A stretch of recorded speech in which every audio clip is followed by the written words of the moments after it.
People ITR 2 कब लगा सकते हैं? जब ITR 1 नहीं लगा सकते। मैडम इसका क्या मतलब है? इसका मतलब ये है कि अगर आपका एग्रीगेट इनकम एक साल में 50 लाख से एक्सीड कर रहा है तो आप ITR 1 नहीं लगा सकते, आपको ITR 2 लगाना पड़ेगा।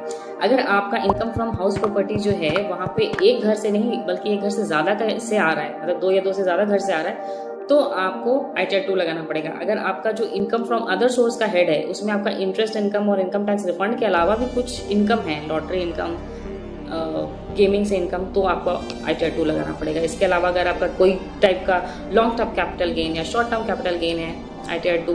अगर आप किसी कंपनी में डायरेक्टर है, ITR 2। अगर आपका फॉरेन में कोई असेट है या कोई इनकम आता है फॉरेन से, या किसी फॉरेन बैंक अकाउंट में आप ऑथराइज सिग्नेटरी है या आपका बैंक अकाउंट है, एवरी केस 4 चीज़ें मैंने बताई, आपको ITR 2 लगाना पड़ेगा। अगर आपने किसी अनलिस्टेड इक्विटी शेयर्स को होल्ड किया हुआ, आपको ITR 2 लगाना पड़ेगा। अगर आपका 5 लाख से ज़्यादा का एग्रीकल्चर इनकम है, आपको ITR 2 लगाना पड़ेगा। Thank you for watching.